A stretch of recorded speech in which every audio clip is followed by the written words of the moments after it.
यदि कभी आपने पवित्र आत्मा शब्द सुना है और आप उसका अर्थ जानना चाहते हैं, तो आप कहाँ से आरंभ करेंगे? इसके लिए आपको बाइबल के पहले पृष्ठ से शुरू करना पड़ेगा, जहाँ उस संसार को चित्रित किया गया है जिसकी अभी रचना नहीं हुई है और जो एक अंधकारमय अव्यवस्थित स्थान है।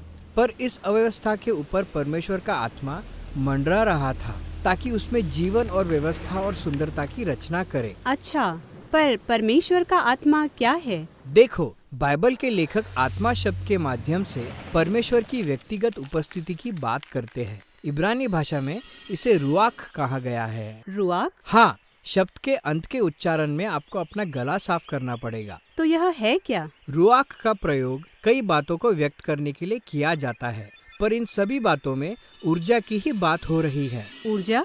कैसे? देखो, एक अदृश्य ऊर्जा है जो बादलों को चलाती है और पेड़ की डालियों को हिलाती है। अच्छा, वायु। इब्रानी भाषा में यह रुआख है। अब समझ में आया। तो अब एक गहरी सांस लीजिए।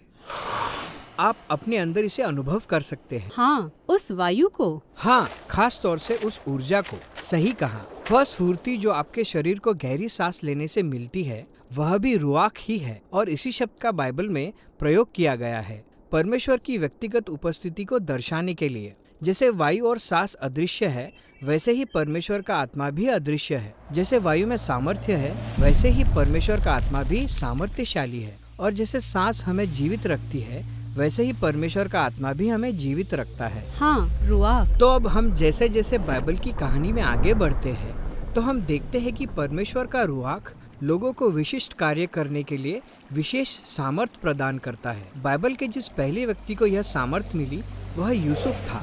परमेश्वर का आत्मा उसे स्वप्नों को समझने और उसकी व्याख्या करने में सक्षम करता है। और फिर बसलेल नाम के व्यक्ति के साथ भी ऐसा ही होता है।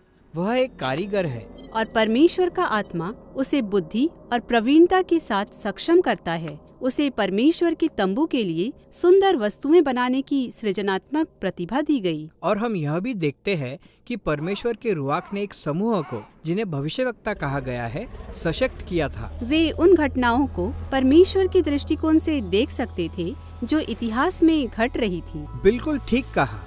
और यहाँ एक समस्या है जिसे भविष्यवक्ता ने देखा। परमेश्वर के रुआख ने तो वास्तव में एक भला संसार बनाया था, परंतु मनुष्य बुराई में पड़ गए। उन्होंने संसार में अपने अन्याय के द्वारा अराजकता फैला दी थी, एक नई प्रकार की अव्यवस्था। हाँ, और भविष्यवक्ता ने कहा कि उत्पत्ति एक के समान आत्मा आएगा, पर इस बार मानव हृदय को रूपांतरित करने और लोगों को सशक्त करने के लिए, ताकि वे परमेश्वर और दूसरों से वास्तव में प्रेम रख सके। यह नया सक्रिय परमेश्वर का आत्मा कैसे संभव होगा?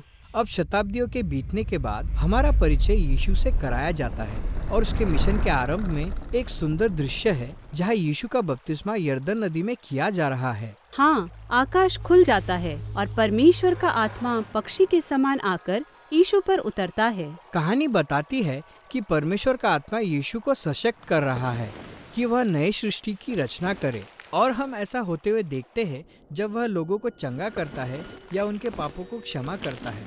वह वहाँ जीवन का सृजन कर रहा है जहाँ कभी मृत्यु थी। अब इज़राइल के धार्मिक अगुए यीशु का विरोध करते हैं और अंत में उसकी हत्या करवा देते हैं। पर यहाँ भी परमेश्वर का आत्मा काम कर रहा है। यीशु के जिन आरंभिक चेलों ने उसे मृतकों में से जीवित देखा था, कहने लगे कि परमेश्वर के प्रबल आत्मा ने यीशु को जिलाया था। यह नई सृष्टि का आरंभ था। हाँ, और यह कार्य अभी भी चल रहा है। जब यीशु अपने सबसे निकटतम चेलों के सामने प्रकट हुआ, तो उसने उन पर फूंक कर कहा, पवित्र आत्मा लो। और जल्द ही उसके बाद आत्मा सामर्थी रूप से उसके सभी चेलों पर उतरा, ताकि वे उसकी इस नई सृष्टि का हिस्सा बन सके और सुसमाचार सुना सके और साथ ही परमेश्वर की आत्मा की ऊर्जा और प्रभाव के द्वारा जीना सीख सके। और आज आत्मा अभी भी अंधेरे स्थानों में मंडरा रहा है। हाँ, वह लोगों को यीशु की ओर ले जाता है, उन्हें रूपांतरित और सशक्त करता है ताकि वे परमेश्वर और एक दूसरे से प्रेम रख सके। और मसीही विश्वास यह है